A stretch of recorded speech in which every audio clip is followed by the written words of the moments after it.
The Rise of Urbanization and the Decline of Citizenship by Murray Bookchin, published by Sierra Club Books, San Francisco, 1987, Chapter 5, Patterns of Civic Freedom. Although the city was the cultural center of the ancient world, its material base was extremely fragile. Hence the remarkable rise and fall of cities throughout antiquity. City life depended to a remarkable degree on the viability and the economy of agrarian communities and labor, so that cities appear more as islands in a vast rural ocean than self-sustaining economic entities. Indeed, prudent estimates of the number of rural workers needed to sustain a single city dweller have been placed at a ratio of 10 to 1. Hence any serious agricultural catastrophe like a drought, floods, or pest infestation, not to speak of wars that devastated agriculture, could lead to the breakdown, indeed the complete disappearance, of a major city, as so many civic ruins from antiquity attest to this very day. The fragile dependence of the city on the countryside's economy placed a high premium on the stability of urban institutions. The Hellenic emphasis on the polis as a realm of reason that had to vigilantly guard itself against a surrounding world of chaotic uncertainty and mindless barbarism, a sensibility so important to understanding its attitude toward women, slaves, and aliens, is not without its roots in the compelling realities of ancient urban life. A nature tamed by man, specifically by well-established and reliable farmers, forms the matrix of Hellenic philosophy and the great cultural monuments of the Athenian polis. Civic democracy was largely an agrarian democracy, and its ideal of the farmer-citizen, however dubious it became in the later history of the polis, was the product of a very viable agrarian heritage. Rome, too, developed these ideals and did not require Greek culture to produce them. Correspondingly, the ancient city was not only a center for country life whose standards were formed by farmers, later by nobles and country gentlemen, but it was seafaring in a very loose sense of the term. Owing to the insecurity that the city felt as an atoll on an ocean of rural primitivism, it direly needed access to the sea to cope with any dislocations between town and country. The all-important factor that could correct any imbalances caused by drought, flood, plague, and other such disasters was imports, or, put more bluntly, the tribute that a city-state could exact from a league of captive allies or the victims of outright conquest. The Delian League, which Athens established to assert its supremacy over the eastern Mediterranean, quickly turned into a relatively modest looting enterprise to feed and provide the good life for its citizens. The Roman Empire is a lasting historical example of parasitism run riot to the point of moral, cultural, and societal suicide. Hence, ancient cities were located within 100 miles or so of the Mediterranean Sea or close to navigable rivers that led to major bodies of water. Ancient Lugdunum, modern Lyons, provides us with an example of a city that Rome founded in 43 BC, deeply inland in Gaul, that was felicitously located at the confluence of the Rhone and Saône rivers. Beyond the coasts and rivers, cities dwindled to towns and, not much farther, to villages and hamlets that then phased into a little-known wilderness where military forts kept a guarded eye on restless barbarian tribes. Ancient cities were never autonomous urban centers. Fragile in the extreme, they depended upon local agricultural communities for the most important essentials of life, a very simple technology, and a considerable amount of human muscle power to work it. If they expanded beyond the capacity of their agricultural base, they direly needed tribute from other city-states to sustain themselves unless they enjoyed natural blessings such as the Nile, whose annual overflow in September provided Egypt with endless quantities of fertile soil from the highlands of Ethiopia. Modern urban dwellers tend to feel uneasy about so tentative and qualified an image of the city.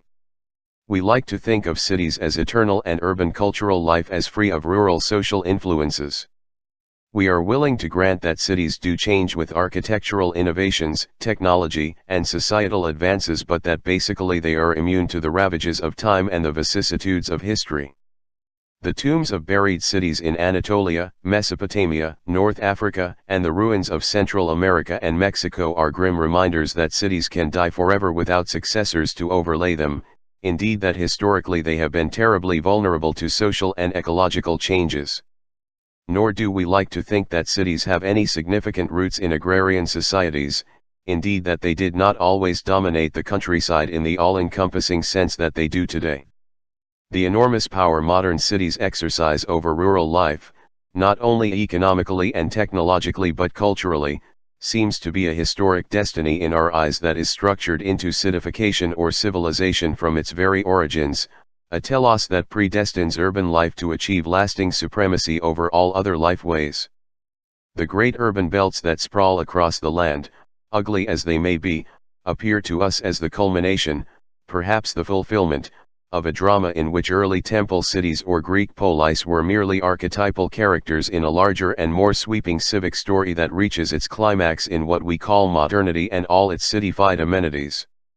That contemporary urbanization does not represent the culmination or fulfillment of citification, that the history of the city cannot be properly understood with the hindsight and Eurocentricity of a New Yorker, Parisian, Berliner, or Londoner reveals a modern conceit that under critical examination tells us how skewed and misleading are popular ideas of how cities actually developed and the special identities they acquired.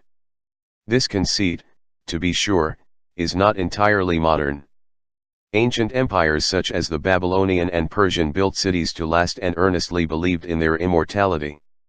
The Greek image of the polis as immortal was woven into the heroic image of the democratic citizen and the ideal that noble actions would yield a lasting fame that would survive his own mortality. The words eternal Rome are proverbial. Even before the rise of Christianity, they entered deeply into the consciousness of the city's citizens. As it turned out, the closing years of the empire, a span of 2 centuries before it finally fell apart, were riddled by deep civic pessimism. The Romans of that time were filled with a fatalistic despair about the future of their city and eventually transferred their allegiance from the eternal city to the city of God. What distinguished their civic optimism from our civic arrogance, however, is our preening belief in the autonomy of the city, our conviction that city life and its traditions have always enjoyed a supremacy over rural life ways and cultures, indeed that the former stands in innovative and exciting contrast to the latter. This conceit is very different from the ancient commitment to the city and has its origins in the highly introverted civic development of Europe during the late Middle Ages.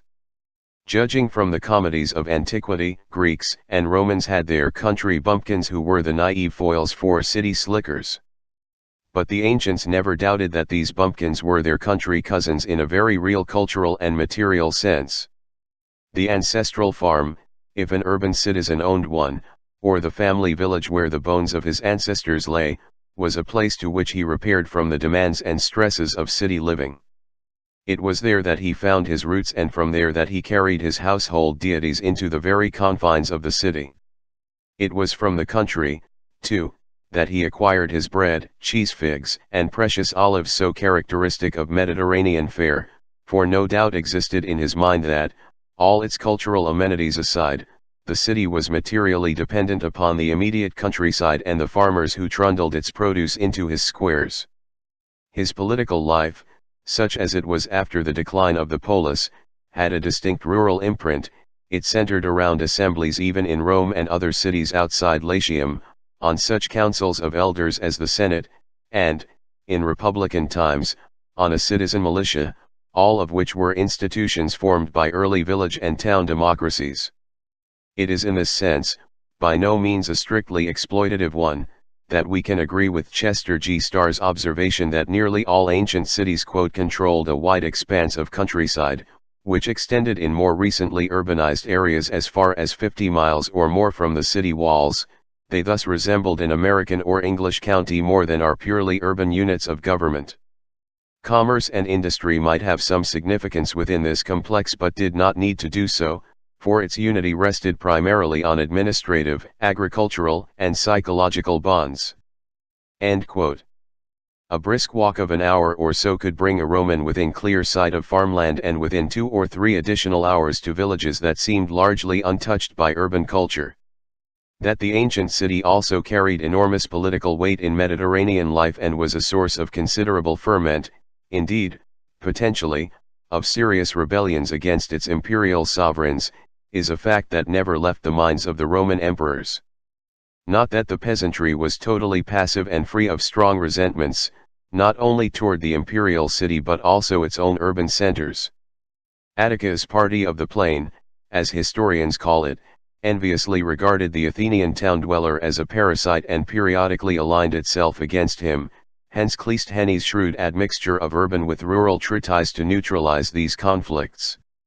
In Roman times a rural police was created by the city, particularly in the Near East, to maintain order among the agricultural poor. But the emperors kept an especially tight rein on the cities under their control, for it was here that internecine conflicts against urban oligarchies and civic chauvinism could reach acute proportions. Quote, "The ancient city was an institution which swallowed up much of its citizens' hearts," Starr tells us, and Roman emperors were undoubtedly right in feeling that the Roman world could not endure outright war among its constituent units, but the necessary alternative was deplorable. The race for titles was miserable stuff to fire civic loyalty and to promote urban thinking. End quote. Ultimately, through imperial paternalism, legal constraints, and the use of oligarchies to control or deflect the anger of lower orders in their own cities, quote, "the vigor of local politics waned. The cities were not granted, as a substitute, a really significant, inspiriting influence on the imperial government." In all this the empire was wiping out not merely freedom of thought in the political sphere but the very possibility of serious political action for the bulk of its subjects. So it was destroying a very important focus for the forces which had led to the expansion and remarkable vitality of Mediterranean civilization up to this point. The upper classes and the Caesars both delivered devastating blows at the sense of local attachment, the solidarity of the city, from which the thinkers of the past had drawn their strength. End quote. Whatever Roman civilization seemed to produce in the way of order and uniformity of laws, it more than destroyed in the way of creativity and political commitment. By the latter part of the 5th century AD, the Mediterranean basin had ceased to be either orderly or innovative. In balance, the cost of imperial and bureaucratic control from above with its loss of local control and participation outweighed, by far, the dubious benefits it professed to confer, and the entire basin suffered a collapse that was to haunt civilization throughout future centuries. Note. For a more detailed discussion of the decline of Rome and the problems the empire created, the reader should read my book, The Limits of the City, Montreal, Black Rose Books, 1973, pages 32 to 35. End note. By contrast to the Mediterranean basin, Europe through the Middle Ages and well into modern times followed a very different development. Although European patterns of civic freedom never equaled the institutional and political creativity of the polis, many medieval communes were as vital and energetic as the Greek cities, and it is from this world that modern images of urban supremacy really derive.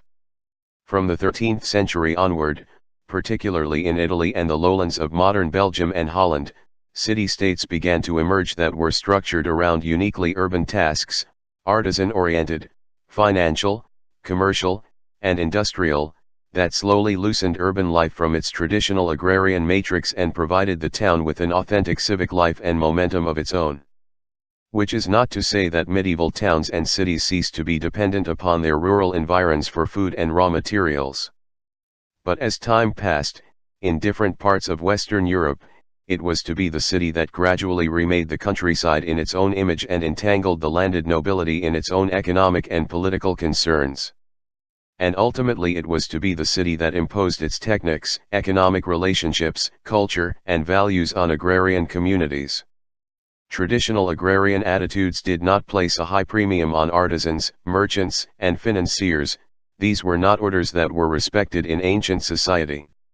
A Greek or Roman bourgeois who made a profitable income from trade and workshops tried to accumulate enough wealth in order to retire on landed property of his own and live in rural gentility with the airs of a noble.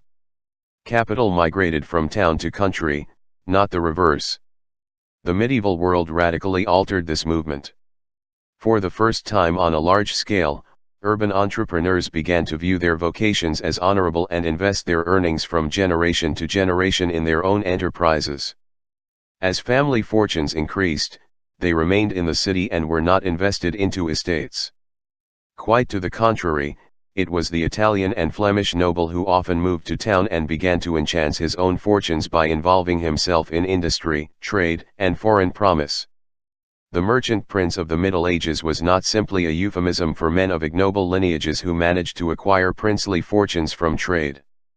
The words often included noblemen of highly prestigious families who regarded the city as a center of a very lucrative commerce and began to participate in it with the avidity of the most pedestrian burgher. How this reversal of traditional trends occurred can only be noted summarily here. The breakup of the top-heavy, highly parasitic, and costly Roman Empire led to a general retreat of the Latin cities and their European affines in Iberia, Gaul, and Britain to their authentic ecological cura, the land base that could properly support a modest urban population.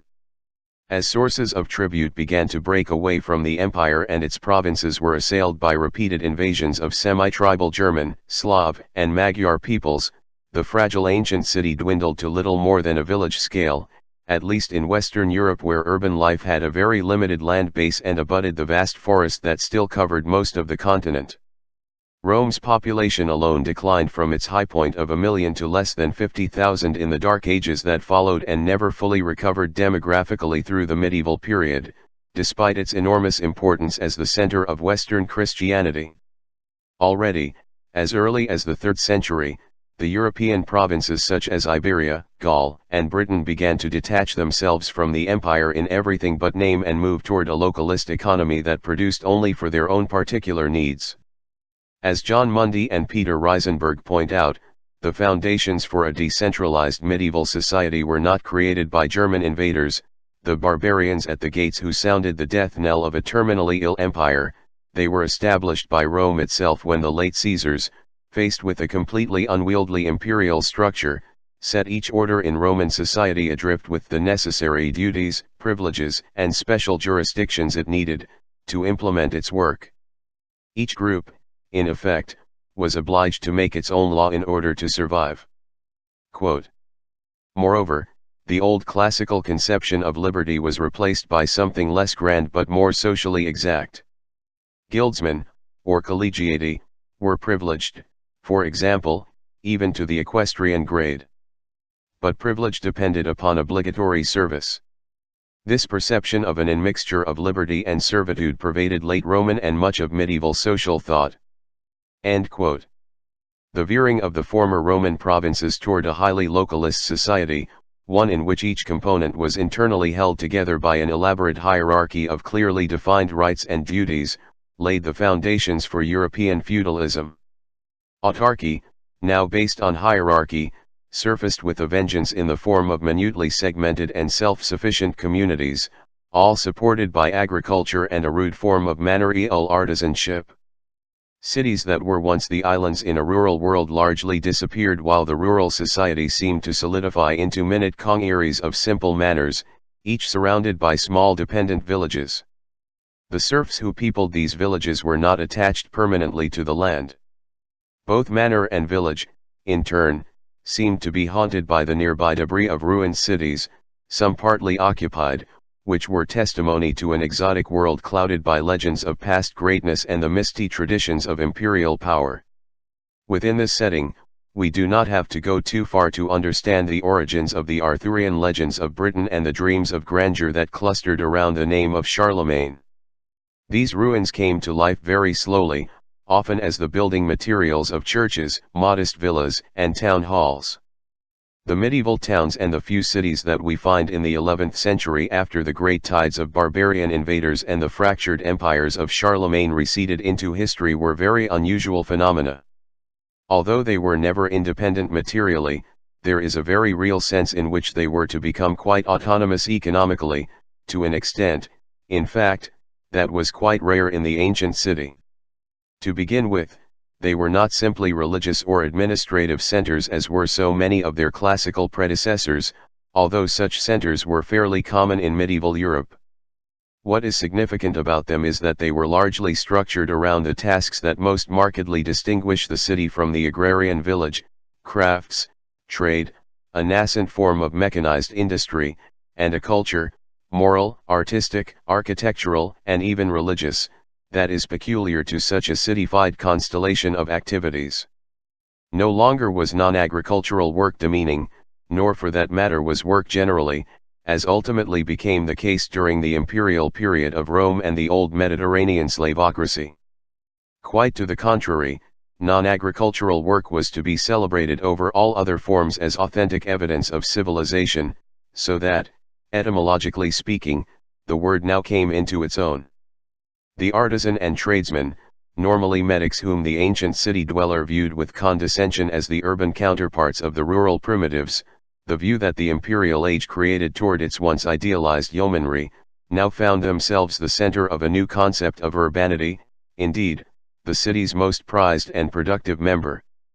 Trade itself, which aristocrats at all times slyly exploited to their own advantage, was openly acknowledged as an honorable enterprise, and wealthy merchants began to give lavishly of their fortunes to adorn this new civic temple to their interests. However much the church viewed profit-making as intrinsically evil, it soon learned to accommodate itself to this new civic reality despite its pious denunciations of gain from the pulpit. This new kind of city appeared not only because of the extraordinary energy Europe brought to a world drained by imperial tribute, it also emerged because of the inherent weakness that marked a highly decentralized and parochial system of agriculture. Whatever may be the image Roman nobles developed of their servile farming orders, the aristocrats of the ancient world still prized their status and traditions as landed gentry. To own a large estate worked by gangs of slaves and tenants, was as much a calling as it was a lucrative enterprise. The nobles, moreover, had used the empire to wrest all political power from the artisan and merchant orders, and thus gave their imprimatur to the ancient city, its odium of parasitism, display, indolence, luxury, and class arrogance. The cities they now controlled became monuments to their power as lords of a basically agrarian economy and culture. Under the Caesars, this economy and culture did not disappear, quite to the contrary, it was greatly strengthened by a huge bureaucracy and enriched by an immense flow of tribute. The ancient city never transcended these economic and cultural limits. The polis, to be sure, gave it a creativity that made civic life seem like a work of art. Rome, particularly under the empire, gave it a highly elaborate state apparatus that made it a self-destructive engine for exploiting Mediterranean society. The medieval city was more fortunate and found itself surprisingly free of these limits.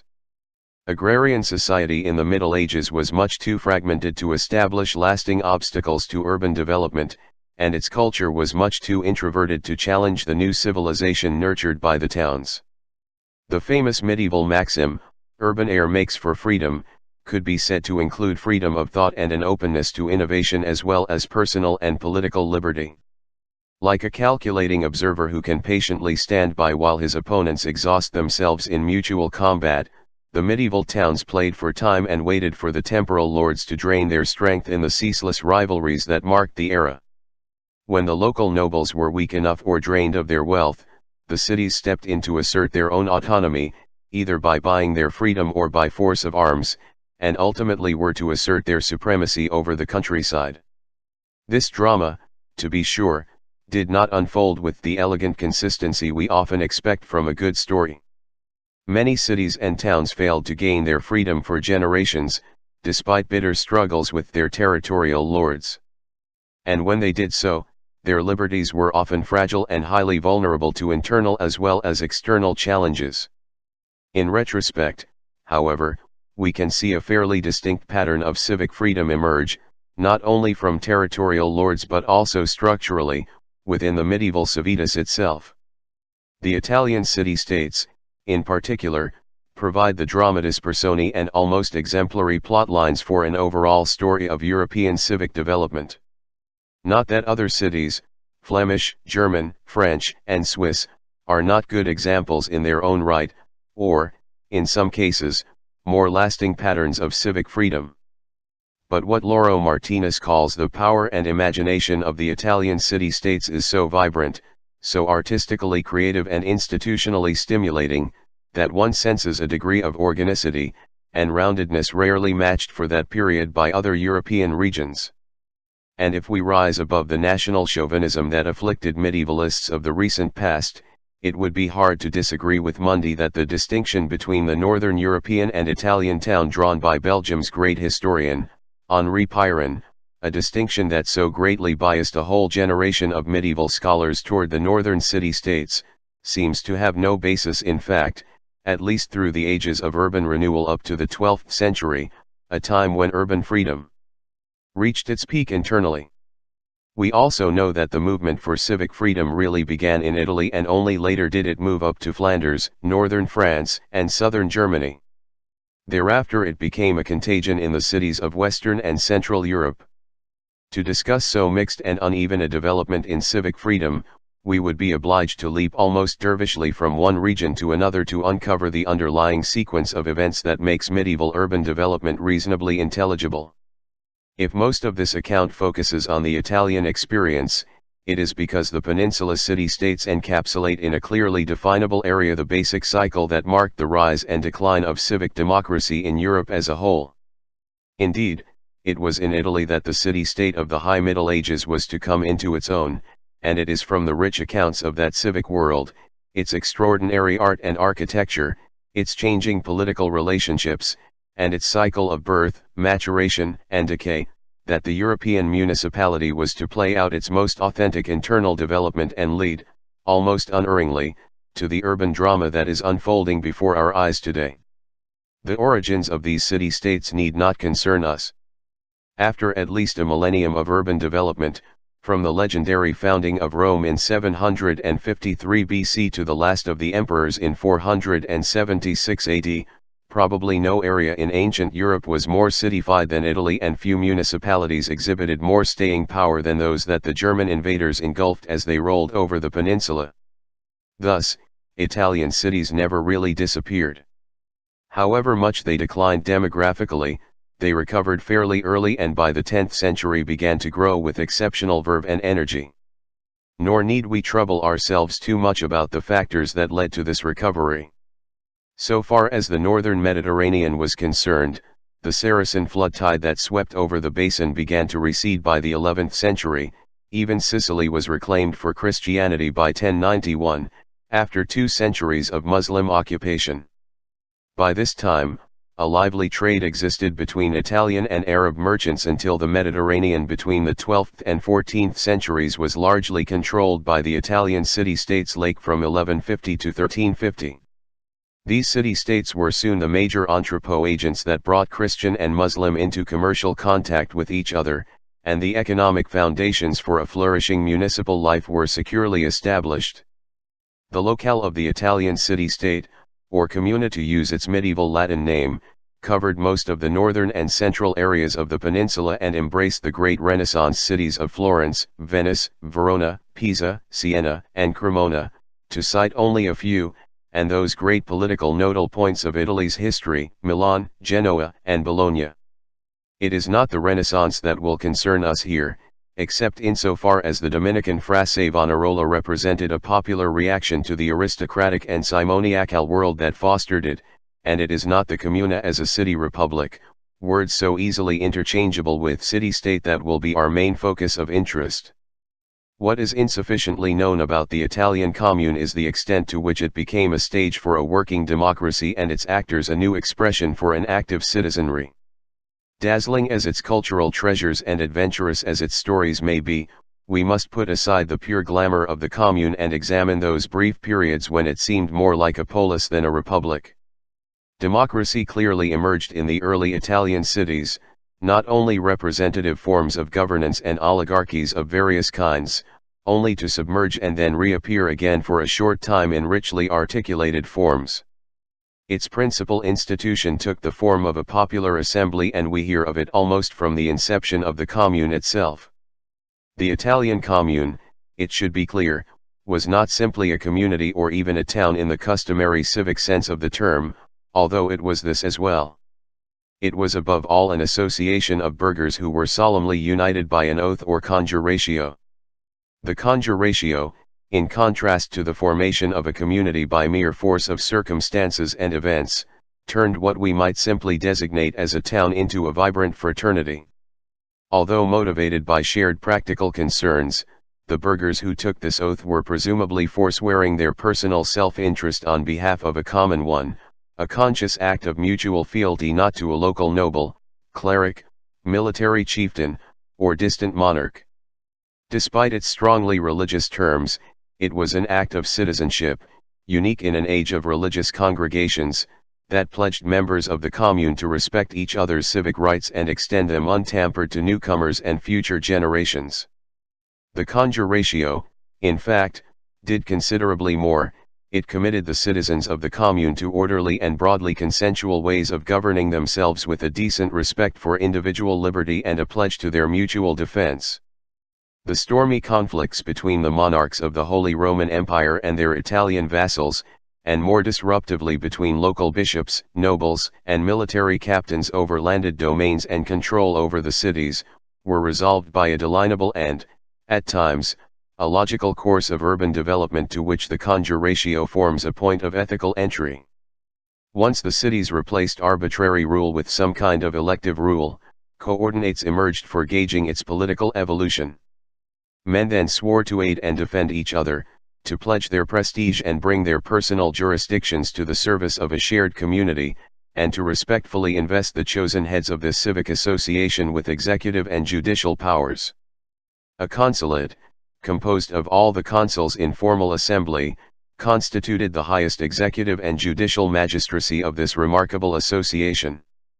We know that its members were chosen at a general assembly of the commune itself, a popular assembly that was quite likely convened with some regularity, and in times of trouble even more often, Lauro Martinez tells us.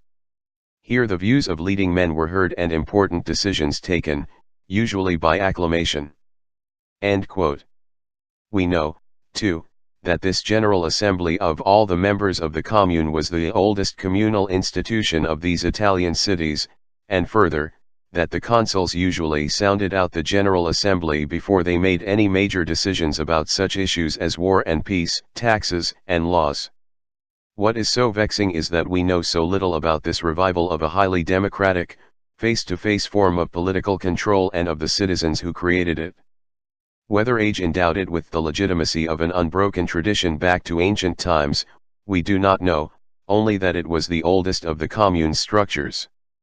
This much is clear: whatever authority the assembly enjoyed prior to the consulate, that is, if it existed at all before the conjuratio, is clouded by the furious infighting between clerics, nobles, opportunists of all kinds who managed to grasp and lose control of the cities for nearly 2 centuries before these civic entities freed themselves of arbitrary rule and disruptive rivalries. Considering the volatility of the Italian city-states, the assembly soon lost ground to the consulate and the consuls, who began to elect their own successors. The Italian city was never to be restrained by such Hellenic mores as nothing in excess or the Pythagorean ideal of harmonia. One could almost say that seldom did anything but excess and explosive political theatrics mark these fervent and creative urban entities.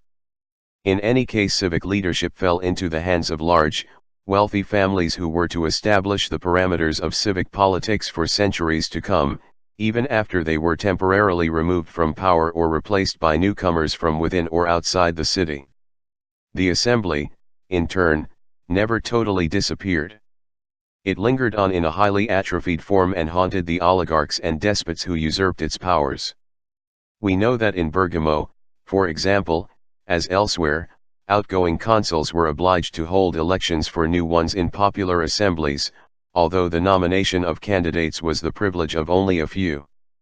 Such practices persisted well into the 12th century, when cities such as Genoa and Pistoia tried to eliminate pre-arranged nominations of consuls between electors that favored one of the parties at the expense of another. In time, this early popular democracy gave way to republican forms of governance, and the powers of the city were invested in a large legislature dominated by influential urban families. In some places, the assembly continued on as a vestige to be manipulated by oligarchs. Elsewhere, it was replaced by assemblies that were simply republican legislatures. Emulating all princely courts and the general assemblies in Italian towns, some of these, representative, assemblies hope to meet 4 times a year, observes John H. Mundy. This was impracticable for general assemblies, but smaller select councils often did meet 3 or 4 times yearly. Although Mundy is referring here specifically to England, the drift from popular assemblies to oligarchical councils was as true of Italy as it was for Europe generally. The conciliarism, as this parliamentary trend was called, essentially replaced civic democracies, such as they were, with authentic city republics, and the great towns of Italy looked more, institutionally speaking, like pre-imperial Rome than classical Athens. We must not suppose, however, that Italy became a centralized state at this time, even on a municipal base. Whether as a democracy or a republic, the Italian city rested to an astonishing extent on little neighborhood communes that existed within the larger urban commune. We have no parallel for this development in ancient Athens or Rome. Irrespective of the kind of consulate it had, the city's neighborhoods acquired an autonomy of their own that is truly spectacular by any standards of civic governance. Fortified towers rose everywhere, in Milan, Florence, Pisa, Verona, Pavia, Parma, and the like, held by noble families in consortia or sworn family groupings that were pledged to maintain their neighborhood turf against other corporate intruders and the commune as a whole.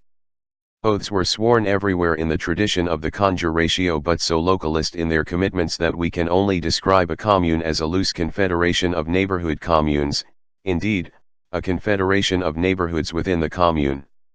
When a union of this sort brought peace to a neighborhood, observes Martinus, that part of the city became nearly impregnable, because the linking of towers and the easy blocking of the narrow streets made for an effective domination of the adjoining area. Let there be no mistake about the fact that these consortia were anything but neighborhood democracies. The towers were built by leading wealthy families who were much too powerful in some respects, and much too weak in others, to seize complete control of the commune.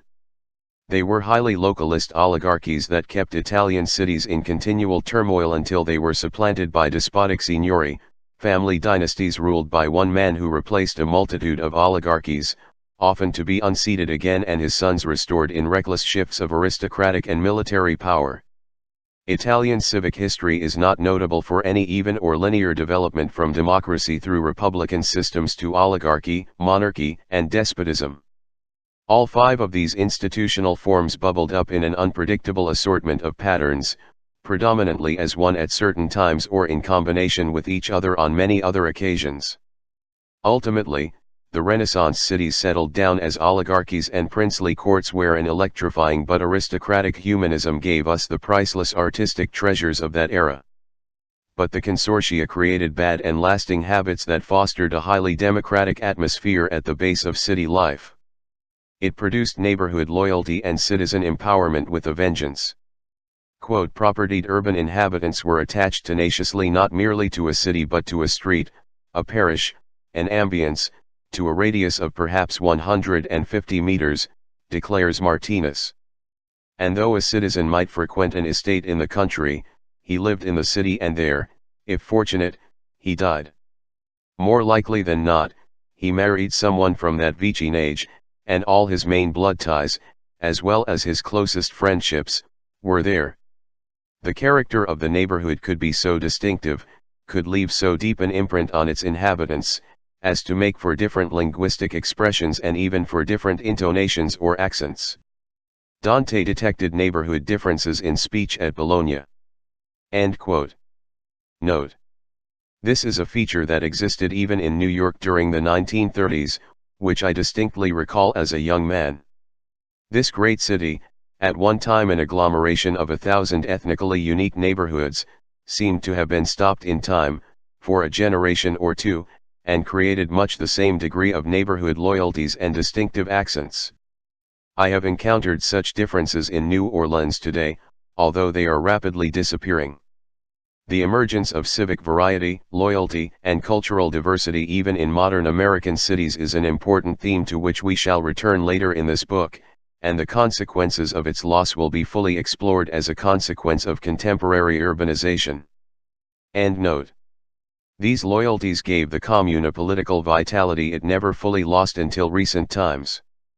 Conciliar governance did not abolish major democratic features of the city, such as the selection of consuls by sortition et lucca, for example, where the neighborhoods or contrada convened in their own assemblies and lots were drawn, notes Daniel Whaley, whereupon each of the 550 men who drew slips inscribed elector conciliari then had the duty of naming one man from his own contrada as a councillor. When the podesta system of government or podestiria was established in Italian communes that vested all executive power in a single man, he too was often chosen this way.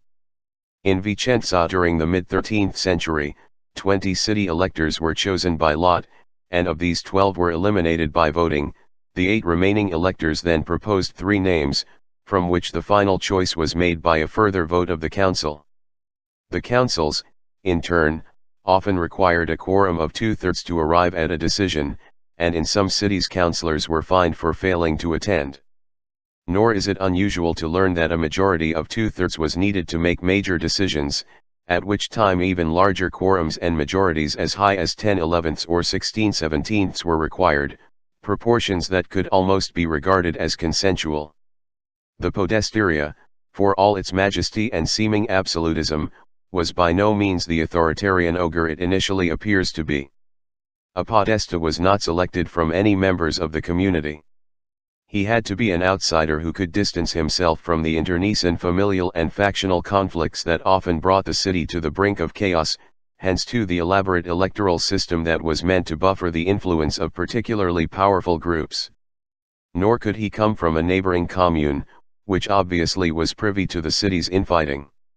He was selected for his impartiality, for his legal training, and ordinarily held his office for no more than a year, often as little as 6 months. The consulate, like the assembly, did not disappear. Indeed, in Treviso as late as 1283, general assemblies of virtually all resident citizens who enjoyed rights to public office were convened to deal with emergencies, even if only to bestow almost despotic powers of control on a military captain. A detailed account of the podestiria, signori, the later courts of the Sforza and Medici, and the republican oligarchies that overturned these various forms of one-man control, would require a volume in itself. Here we must focus on the conflict between the people and the nobility, the popolo and nobilta as they were called respectively. Equivalently, we could have called the people the foot soldiers or petites and the nobility the knights or milites, the military characterizations so redolent of the rise of Greece's hoplites and the supremacy they achieved over the aristocratic cavalry. The parallel, limited as it may be, is quite instructive. What the Italian citizens of the 12th and early 13th centuries called the popolo was in no sense the urban poor, the thetes of ancient Athens. The poor in the commune were a socially inchoate stratum of journeymen, relatively unskilled craftsmen who verged on being proletarians, laborers, servants, itinerant tradesmen, runaway serfs, and that vast déclasse of beggars and thieves who plagued the medieval cities almost from their inception. Many of these elements could be expected to follow any standard that filled their empty pockets. In a feudal world where a feeling of social place was crucial to one's sense of self-regard, they were outside the pale of the commune's life and its broader political concerns. What the commune meant by the popolo were men with a certain amount of material substance, such as master craftsmen, professionals, notaries, well-off tradesmen, even financiers, and an emerging commercial bourgeoisie that owned sizable fortunes from foreign trade. Although there was a close interlinking of the nobilta and the very well-to-do popolo that makes it difficult to draw precise class lines in the conflicts that brought the two into opposition with each other, many of the popolo were virtually excluded from the city's political life and were treated like resident aliens, the medics of ancient Athens. They paid its taxes, served in its militia, and were subject to all its laws without any right to hold public office or enter into its civic councils. In cities of 40,000 or more, active citizenship was restricted by property qualifications, social status, and length of residence to 1,000 or less. Although the Milanese popolo provided the city with the greatest part of its revenues, for example, they held only 1/5 of the consulate's offices. Later, on the intervention of the Holy Roman Emperor, Otto IV, they were given half of the conciliar seats. This reform and others like it were enough to whet appetites without providing enough sustenance to keep them satisfied. In the first half of the 13th century, the popolo began to take over the reins of power in one commune after another, Bologna by 1231, Pistoia in 1237, Florence in 1250, and to acquire a growing voice in the governance of Piacenza, Lodi, Bergamo, Siena, Parma, and Genoa. The popolo's breakthrough into politics was the result of revolutionary organization, declares Martinez with a decisiveness that is not easy to encounter among many historians of the era. In a very real sense, perhaps more sweeping than we realize, he is correct. In retrospect, what makes the popolo's ways of organizing so revolutionary was its highly localist and organic fashion of acting politically, a form of organizing that is utterly antithetical to modern concepts of party politics. The popolo had turned themselves into a neighborhood movement, not unlike the contrada in structure and the consortieri in their confederal way of interlinking with each other. The noble families of 2 centuries earlier had taught its more servile orders well in the arts of political organization and power. The tradition of organizing a movement on a block-to-block, square-to-square basis had not died out in Italian cities after the podestari subdued the interfamilial squabbles within the nobility. It was still very much alive, and the popolo used it well. However varied the specific structures this organization produced, certain forms clearly emerged from this neighborhood base. The rise of vocational guilds provided one very important pattern for linking men of the same occupation from different neighborhoods into a common organization. Guilds were established not only for merchants, physicians, apothecaries, jurists, and notaries, but also for smiths, cloth finishers, butchers, bakers, furriers, tanners, leather makers, and the like, generally reflecting the popolo's social composition as a whole. These vocational groups, composed almost exclusively of well-to-do tradesmen and master craftsmen in their fields, were the earliest popular organizations of which we have any record, and they tried not only to control the operations of their crafts and its produce but also constituted themselves into armed societies with the very distinct goal of controlling the commune. Before long, open clashes exploded between the popolo and the nobiltà at Brescia in 1192, Piacenza in 1198, Milan in 1201, and in year-by-year sequence, Cremona, Assisi, Lucca, and onward to Pistoia in 1234. Neighborhoods were now convulsed by strife between poorly trained and the more highly skilled fighters of the noble consortieri. Rarely had the armed citizen moved so much to the forefront of civic political life. By now, armed popular societies based on neighborhood ties began to supplant the guilds in order to deal with the endemic warfare that erupted in the city's streets. These societies were better trained than the vocational organizations.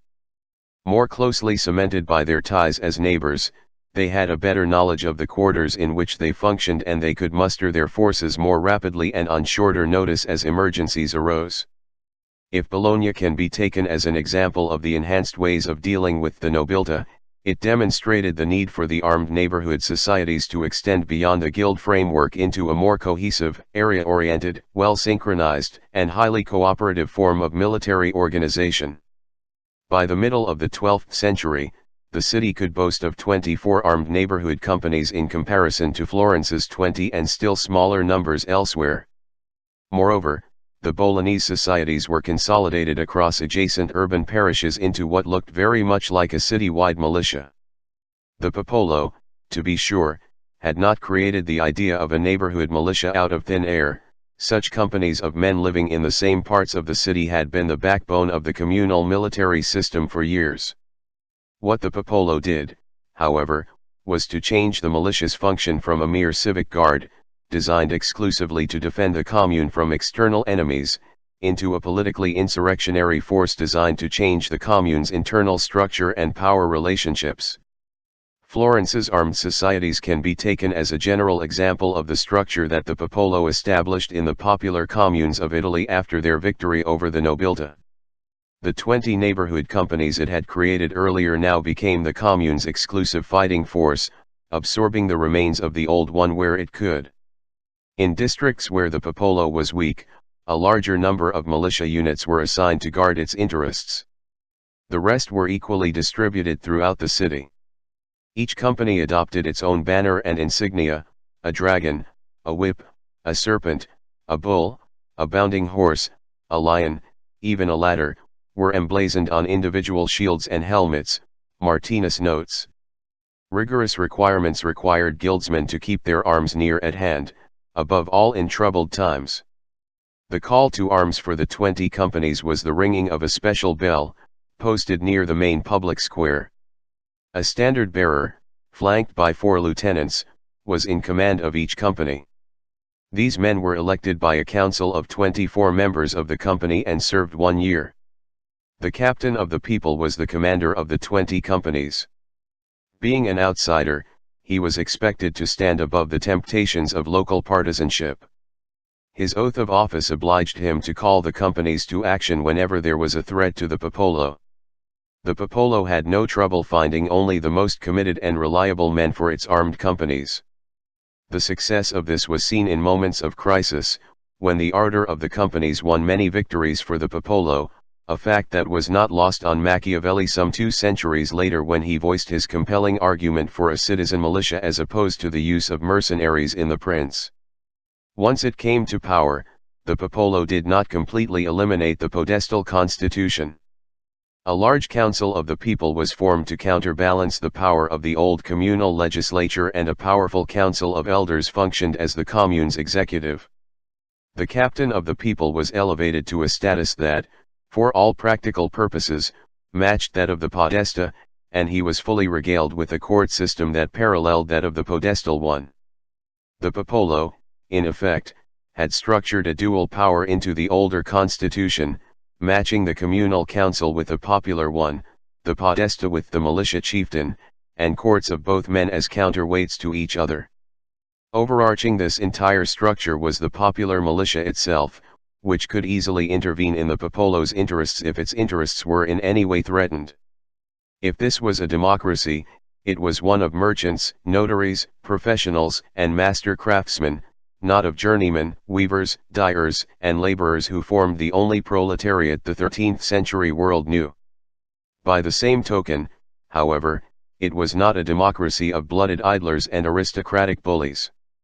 The popular democracy was composed of men who worked with their hands at crafts or devoted long hours of the day to the chores of administration, business, and legal affairs.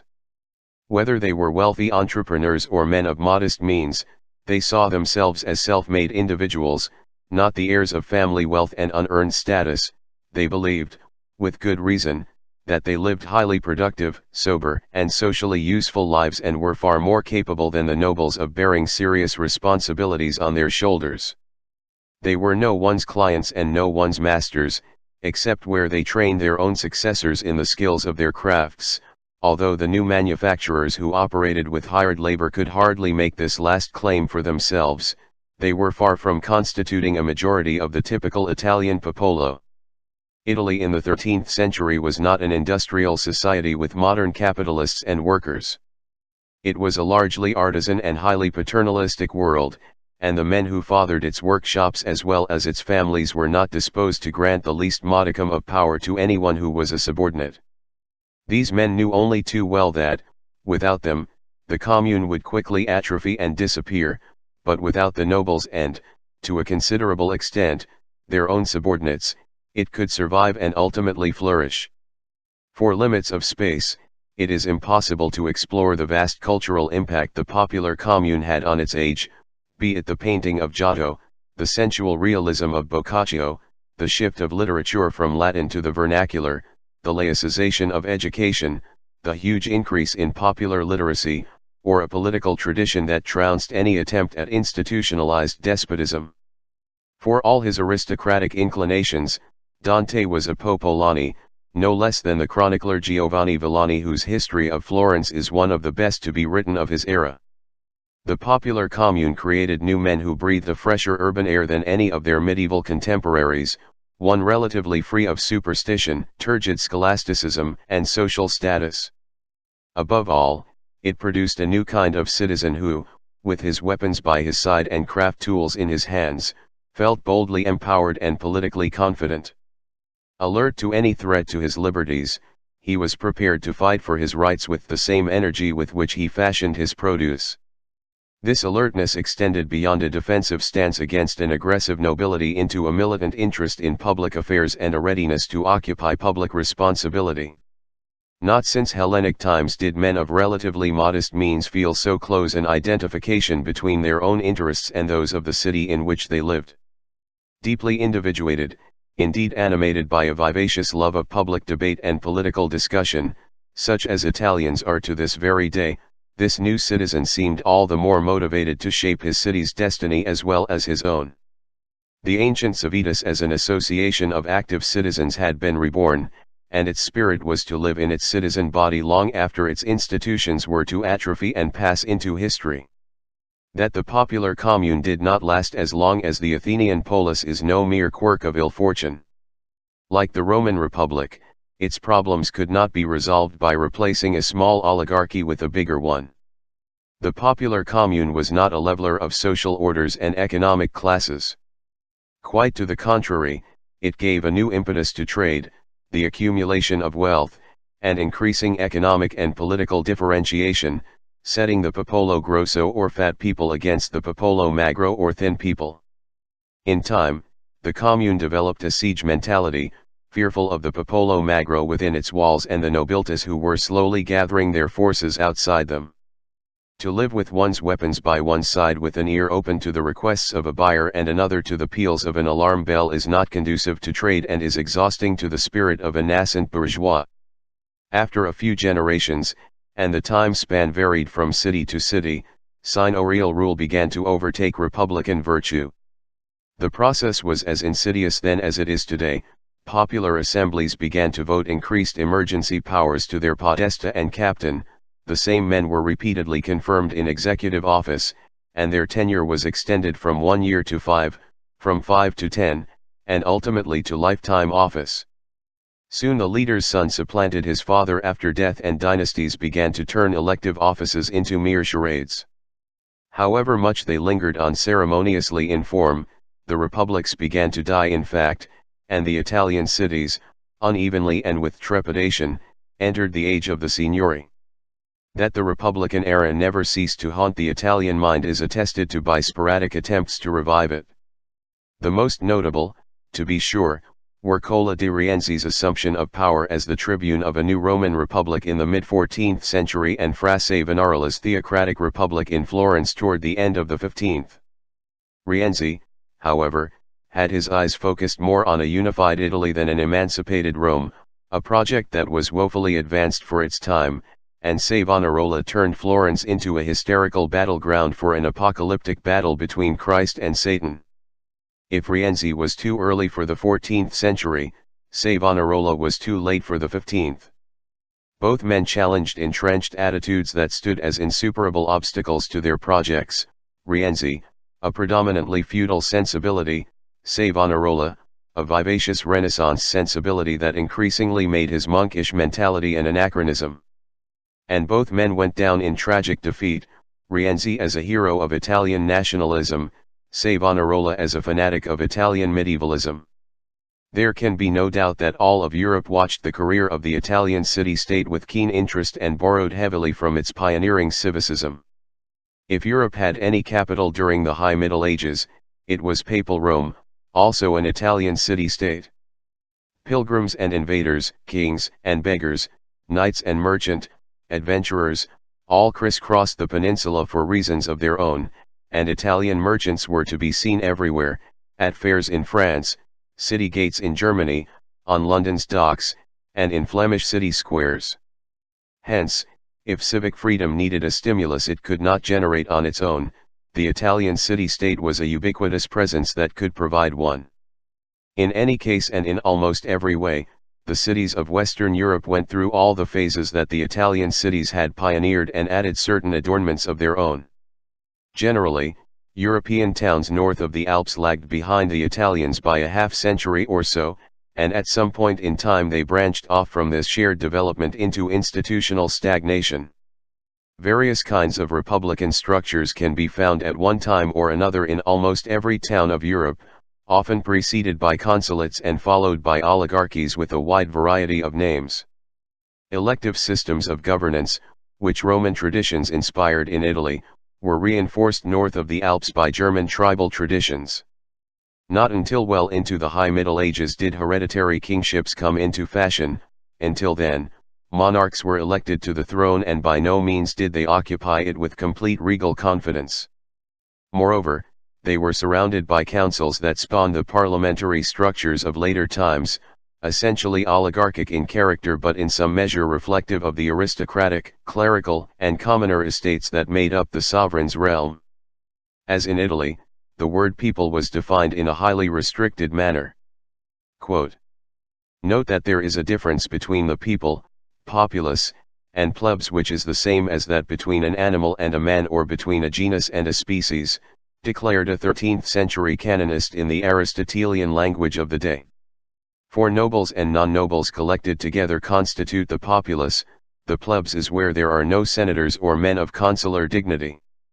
End quote. The inferences we can draw from these remarks are that the people include everyone of all orders and degree, the plebs consist of that segment of the people who are not equipped to govern. The governing councils of European towns generally reflected this distinction.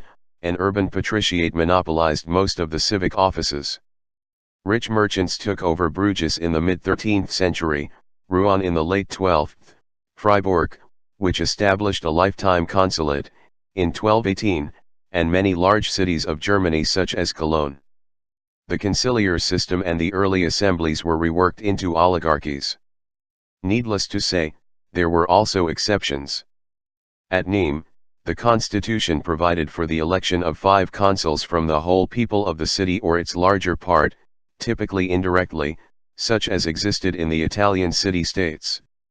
Als locked its carefully controlled general assemblies into an oligarchy by placing virtually all changes of law and imposition of taxes in the hands of its consuls and their council. Democratization of the European cities occurred slowly and generally followed on the heels of the popular communes in Italy, often in exacting detail. Basel established a captain of the people in 1280, Fribourg turned its oligarchy into an annually elected board of 24 consuls following a popular revolt very similar to Bologna's. Liege created what can best be called a guild-type city republic, headed by 60 governors of its craft guilds and 2 burgomasters. The city went even further than most when, from 1313 onward, it made the issuance of new laws contingent upon the approval of a popular assembly composed of all the city's citizens, irrespective of their status. Even broader extensions of civic liberties were to mark the stormy popular movement of Flanders when civic government was shaped by the despised weavers and fullers of cloth manufacturing towns such as Ghent and Ypres, where the fat and thin people were to clash in brutal conflicts. This chronic struggle is too complex to narrate here.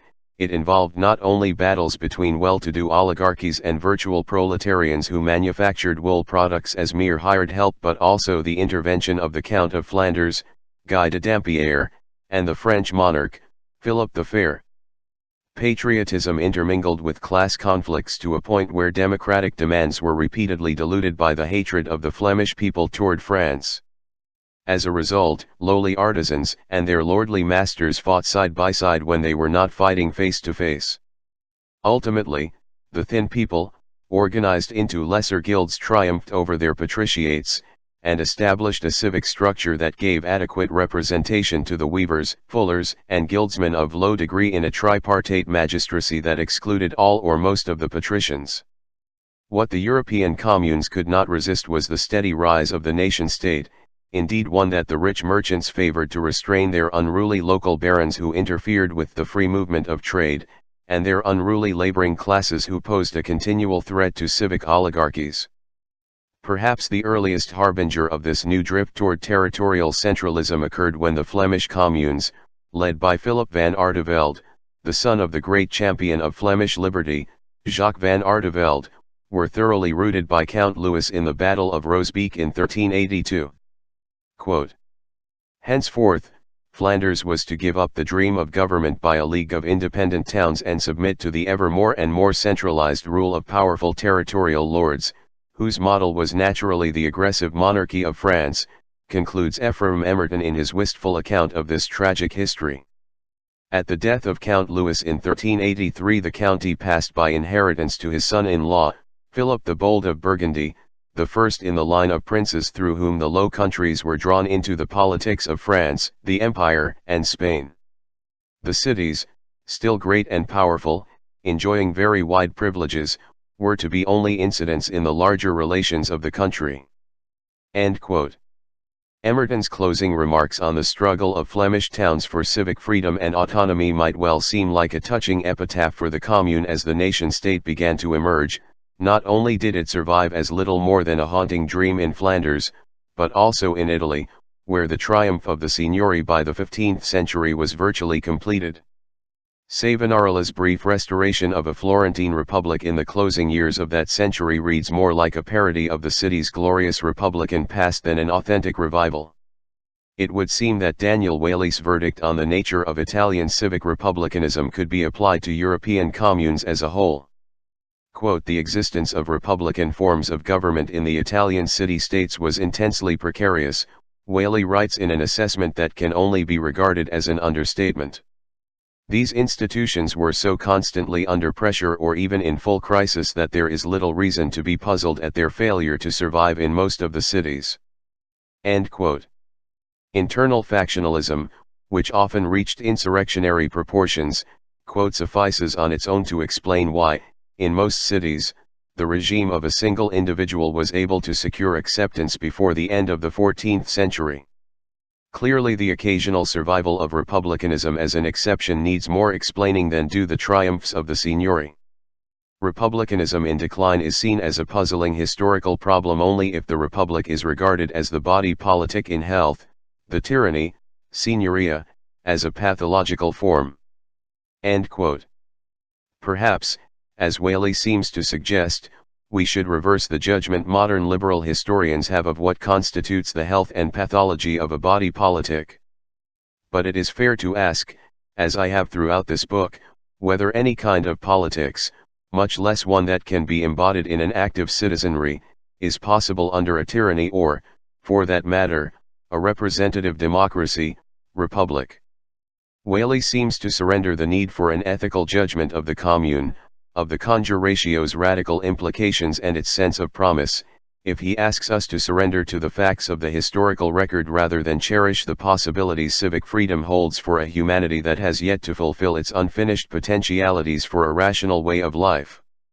We can never let this commitment to an ethical judgment give way to the evidence of a grossly irrational reality merely because the record of the human enterprise speaks faultingly against it. Truth rarely lies in the center of experienced facts. If it did so, we would still believe the earth is flat and justice is merely the authority of the strong. These are the irrefragable facts as they are experienced in everyday life. Historians, in turn, would merely be turgid chroniclers of anecdotes, storytellers of things past whose accounts can never be free of their own hidden biases and proclivities. Until very recent times, philosophy for more than 2 millennia has warned us that brute facts do not really exist and are never free of interpretation, even as we deny humanity any sense of possibility, the hope of going beyond the facts and achieving its most worthy ideals. Brute facts will become real only when we become brutish and deal with the existing reality on its own terms, no different in principle from the adaptive ways we impute to other living beings. Actually, the history of civic freedom does not end with the 14th century or the rise of the nation-state. The ideal of popular assemblies as a form of self-governance, and the city as the nuclear arena for politics and an active citizenry, seems to have enjoyed a remarkable degree of persistence, especially if we bear in mind that there were so many factors, statist, economic, logistical, and demographic, to work against. That it exists even today in the form of the New England town meeting, however vestigial it appears by comparison with its past, is testimony to the need people have felt in fairly politicized regions to retain forms of face-to-face decision-making and direct democracy. In fact, the town meeting is much too close to our discussion of the city's future to be examined in any detail here. It may be regarded as a legacy, but it is still a living legacy that should not be consigned to the past. Suffice it to say, for the present, that from 1760 to the closing years of the American Revolution, it spread out of New England and reached as far south as Charleston. During this period, it fueled the Revolution as surely as the more well-known committees of correspondence and such popular societies as the Sons of Liberty. Considerable effort was needed to eliminate the town meeting form in many communities of the new United States and to nibble away at its powers in New England itself. We shall see that as recently as the 1960s, Vermont townships and their popular meetings essentially controlled the state government because the House of Representatives was elected by towns, not along geographic and demographic lines. Nor can we deal with the challenging problems raised by the Swiss Confederation, a piece of contemporary history that seems to have been shunted away from mainstream accounts of civic freedom. To assign a few paragraphs to a living illustration of confederalism, participatory democracy, and active citizenship, despite the Philistine smugness of Swiss life and the conservatism of Swiss politics, would be doing violence to the extraordinary example of freedom that is also with us. It will require a section of a later chapter on civic confederal forms to even remotely approximate the insights Benjamin Barber brings to this issue in his discussion of direct democracy in the Swiss cantons. What Barber asks us to recognize is that democratic forms in themselves, however radical they may seem to be, are inherently neither conservative nor progressive. They can be employed to bring about rapid and even radical change under conditions of consensus and unity of governing and people. They can obstruct reform and paralyze effective government altogether where the people are no longer one with their governors or synonymous with their government. Democracy in Switzerland appears reactionary because the conditions that justify it have eroded. Democracy in the villages of Graubünden is failing because the village communities are themselves moribund. Neither the institutions themselves nor a putative peasant mentality is to blame. Democracy, in sum, has its own prerequisites, and it will be no small part of the coming chapters to examine them in the light of modern societal problems, American, European, Graubünden, no less than those that exist for a New England town meeting democracy. The most dazzling, almost meteoric example of civic liberty and direct democracy in modern times is the rise and brief ascendancy of the sectional assemblies in the Great French Revolution, a movement that addresses the typical question of whether or not a face-to-face democracy is possible in a large city, indeed by the standards of 2 centuries ago a world city. It should be kept in mind that 18th century Paris, where the sectional assemblies flourished, was the capital of continental Europe's most absolute monarchies, a city that, more so than any other aside from London, seemed to have been a creature of the nation-state. Under the Bourbons, Paris had very little self-government of its own. Ruled more or less directly by the monarchy, it groaned under the imposition of an inept regal administration and a corrupt nobility that reduced its lower orders to sheer destitution. Yet within a span of only 4 years, Paris acquired not only complete control over its own civic affairs but created a system of control that was built around face-to-face neighborhood assemblies, coordinated by a commune that, at its revolutionary high point, called for the complete restructuring of France into a confederation of free communes. This demand was to survive for nearly a century after the Revolution, when it became the insurrectionary program of the more famous Paris Commune of 1791. Ironically, the sectional assemblies have their origin in the 60 district assemblies Louis XVI convened in Paris to elect the city's middle-class deputies to the Estates General. These assemblies were directed to select the 147 electors who, in turn, were to choose Paris's 20 deputies to the Third Estate. The French Revolution, although spurred into action by the power plays between the Third Estate and the monarchy, really began from below and, most typically, as a result of Parisian militancy. Despite the highly discriminatory franchise that the king imposed on his own capital, nearly a quarter of the city's population was disenfranchised in contrast to a sixth in the rest of France. The district assemblies were highly spirited and acted in flat defiance of the throne. They rejected the presiding officers with whom they were saddled by the municipality and chose presiding officers of their own. The 147 electors to whom they were entitled were abashedly raised to 400, and what is perhaps most damning, they refused to go home as the monarchy directed them to do. they defiantly established themselves as permanent fixtures of Paris's municipal government. The 400 electors, in turn, began to meet almost daily at the museum and shortly afterward at the town hall, where they simply edged out the royal appointees to the municipal government. The electors, in effect, became a provisional Paris commune until an authentic commune was constitutionally elected. By September 1790, the Paris commune numbered 300 and coexisted uneasily with the 60 district assemblies from which it drew its representatives. The tension between the commune and its district assemblies and within the assemblies themselves mounted as the revolutionary fever of the city rose. The distinction between propertied active citizens who had franchise rights and propertyless passive ones who were expected to be little more than political bystanders ultimately made any exclusion of the disenfranchised people, the sans-culottes, increasingly awkward. By this time, the districts had been renamed sections and their number reduced from 60 to 48 by the National Assembly in order to diminish their power. Despite such attempts to suppress the districts and later the sections as deliberative bodies, the assemblies largely ignored the National Assembly's decrees. In May 1790, the Assembly tried to limit the concerns of the sectional assemblies to purely municipal issues, a ploy typical to this day of conservative elements in New England town meetings, but the restriction ultimately proved to be ineffectual.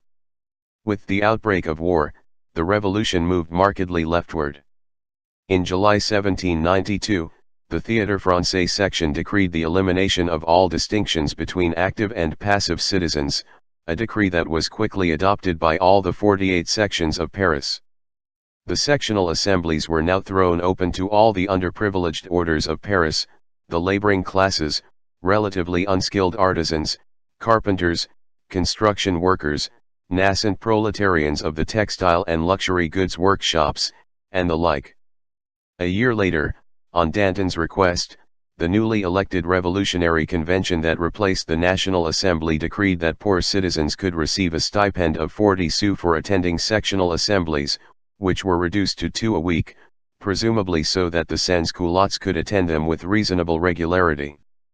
The attempt by the liberal Girondins to close all sectional assemblies by 9 in the evening so that working sans-culottes would be unable to attend the assemblies after they returned home contributed greatly to the popular insurrection that removed them from the convention and brought the Jacobins to power.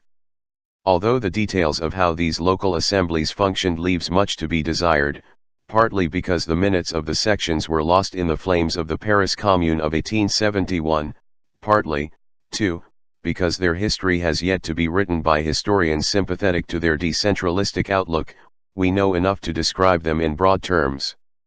Sectional assemblies met at least twice weekly in the summer and autumn of 1793, the high tide of the sans-culotte movement, and often went into permanent session during hectic periods of the Revolution.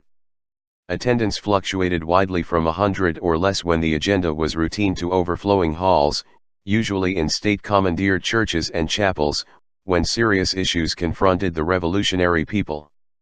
Structurally, each section had a president with a committee to assist him, a recording secretary, tellers for counting votes, and ushers to maintain order. Although it is not very clear how fixed these positions were, the president's committee was renewed monthly by an assembly vote, and very few presidents seem to have held office for more than a year. Each section, it must be stressed, made its own rules and probably varied in form and the frequency of its meetings.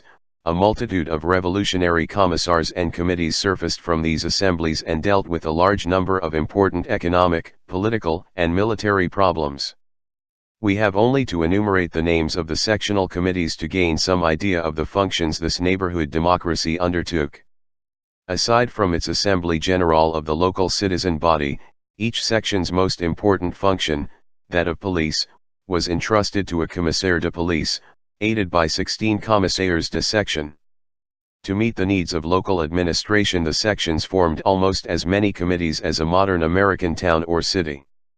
There were commites civil and commites revolutionaries, vigilance committees, there were commites de bienfaisance, relief committees, commites militaires, commites d'agriculture, and commissions de salpetre, for providing gunpowder.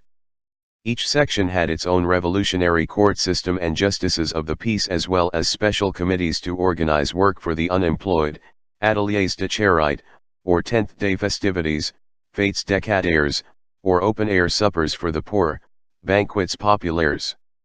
Note: France, it is worth noting, had extended its newly adopted decadenal metric system from weights, measures, lengths, and areas directly into the calendar, with the result that a week was measured in 10 days. This did not displease the French bourgeoisie, which was only too glad to have a longer work week than existed under the older religious calendar. End note. The 48 sectional assemblies, in turn, were coordinated by the Paris Commune, to which each section elected 3 deputies at an assembly primaire. Also at this special assembly, usually quite heavily attended, the sections elected the bureau of the commune, the city's mayor, its procureur, and his 2 deputies, who essentially constituted a communal executive committee to which 16 administrators were chosen from the commune's normal complement of 144 sectional representatives. To buffer this rather manipulative executive from popular pressure, an additional 32 members were added to the bureau to form a corps municipal. When this majestic group of 48 sectional notables convened with the remaining 92 deputies that formed the commune, it bore the solemn title of the Conseil General de la Commune, or, as it came to be known in the historical literature, the Commune's General Council. The more radical sections of Paris were not unmindful that these concentric rings of authority surrounding the Commune's bureau were meant to camouflage an inner circle of executives who were as disquieted by the irascibility of the sections as the convention was of the Commune, a body that it really saw as a dangerous challenge to the nation-state. Although the Commune eventually became more radical under sectional pressure as time went by, the sections were always more radical than the Commune and began to act very much on their own. When necessary, as was frequently the case, sans-culotte sections did not hesitate to bypass the Commune completely and form their own interlocking committees and networks. Delegations from one section often visited the assemblies of another, where they were usually greeted with fervent embraces, hortatory speeches of welcome, and characteristic kisses of fraternity, which often culminated with banquets topped by endless toasts to liberty and the brotherhood of man, as F. Ferret et al. Tell us. Quote: from the angle of political solidarity, the participants in activities of the sections saw themselves as forming a whole, a family of brothers and friends, where the use of the familiar form too broke down all the barriers of social and cultural origin. Outside the section, this fraternal solidarity was further expressed by fraternization, a sort of pact for mutual aid between the popular sections to resist the pressure of the aristocrats and the moderates, and then to eliminate them from the committees which they controlled. Thus on May 14, 1793, the Social Contract section, under the direction of its president, went in a body to the Lombard section to chase out the aristocracy. In this way the sections were regenerated in the bourgeois quarters dominated by the moderates before the fall of the Girondins, and by the new moderates after the month of September 1793. End quote. It is difficult to fully convey the enormous powers the sections accrued by 1793 before they were subverted by the convention. The titles of their various comites and commissions do not tell us how intensely active the sections had become in the administration of their neighborhoods and finally in running the entire city of Paris. They were sources of information on local counter-revolutionaries and grain speculators, both of whom existed by the nestful in the city. They became the dispensers of a rough and ready popular justice, the guardians of the maximum that regulated the price of staples, the dispensers of food for the poor and sustenance for the widowed and orphaned, the caretakers of refugees from the provinces and the homeless who all but lived on the streets. They were the authentic organizers of the great journées, the insurrectionary days that pushed the revolution in an increasingly egalitarian direction, much to the dismay of the Jacobins, whom they mistakenly worshipped with almost unthinking reverence before they were betrayed by the Robespierres, Dantons, and Saint-Justs. They forged the holy pike that armed the revolutionary populace and made it possible for it to intervene directly in the convention's proceedings and alter the course of its decrees and laws. Going even further, the sections began to intervene significantly in the economy of the city. Their comites d'agriculture scoured the countryside to feed the city, their committees to establish ateliers de charite freely appropriated workshops abandoned by wealthy émigrés and used them to provide jobs for the unemployed who made uniforms, weapons, and gunpowder for the embattled revolutionary armies at the front. Not unlike the Athenian festivals of an earlier age that did so much to cement the polis together, the sections not only called periodic fêtes décadaires and neighborhood banquets populaires but helped to stage the fervent city-wide celebrations that occurred throughout the Revolution, fostering a sense of civic fraternity that Paris was to rarely see again after 1793, when the year of the sans-culottes passed into history. And it was these canaille, or rabble as they were also called, who were to be pushed from the stage of history and shot down by the thousands in the reaction that followed the 10th of Thermidor, July 28, 1794, when Robespierre and his followers were guillotined. Finally, quote from the Principle of Popular Sovereignty, observe Ferret and his colleagues, the sans-culottes went as far as the notion of direct government. With the same verve which made them rise against the Girondins, in the summer of 1793 certain sections demanded to keep their own civil records, to levy their own taxes, and to render justice without appeal. No limitations should be imposed upon the Assembly of Citizens, which decided everything. A decision by the Convention, September 9, 1793, having limited section meetings to 2 days a week, the sans-culottes got around the decree by holding a daily meeting of the Society of the Section. This assembly claimed to supervise the civil servants and magistrates, who in their eyes were merely their subordinates. Members of the Comite Civils, revolutionary commissions, police commissioners, or commissioners for supplies were subjected to constant surveillance by the sections, at least as long as the latter maintained their independence from the revolutionary government. Censure, purifying votes, and revocability of elected persons were the principal means by which this popular sovereignty was exercised, according to the Rousseauian principle of a sovereign and indivisible popular opinion. End quote. The well-to-do classes of France had everything to fear from these sectional assemblies, and a radical commune of Paris.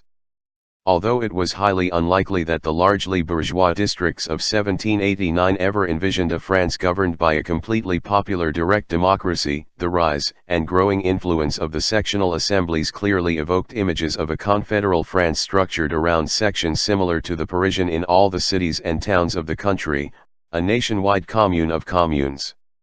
The extent to which this vision of an entire European country began to take hold of the popular imagination as early as November 1792, is suggested by a statement that the Section de la Cite circulated for the approval of other sectional assemblies. Quote, "The citizens of Paris declare that they recognize no sovereignty except a majority of the communes of the Republic." The statement provocatively declares that they only recognize deputies in the convention as composers of a draft constitution and provisional administration of the Republic. End quote. By the spring of 1793, such views ceased to be isolated. On April 29 of the following year, the Conseil General of the Commune, which is to say the broadest of the concentric groups within that body, took practical steps toward implementing the idea of a federation of communes by establishing a corresponding committee to communicate with the 44,000 municipalities of France. In a printed circular to the municipalities, the committee's secretary boldly declared, quote, "That is the only kind of federalism the people of Paris want. All the communes in France should be sisters." End quote. For all his biases and preconceptions, Daniel Guérin is on solid ground when he resolutely concludes, quote, "The bourgeois philosophers who had pronounced direct democracy unworkable in large countries no less Rousseau than other social theorists of his day, on the grounds that it would be materially impossible to bring all the citizens together in one meeting, were thus proved wrong. The Commune had spontaneously discovered a new form of representation more direct and more flexible than the parliamentary system and which, while not perfect, for all forms of representation have their faults, reduce the disadvantages to a minimum." End quote. Indeed, it is doubtful if the Commune and the sectional assemblies could be regarded as a system of representation. The sans-culottes had gone much further than any assembly form of which we know in establishing a direct democracy. this in the very heart of a nation-state that the Jacobins had centralized to a degree that would have been the envy of France's most absolutist monarchs.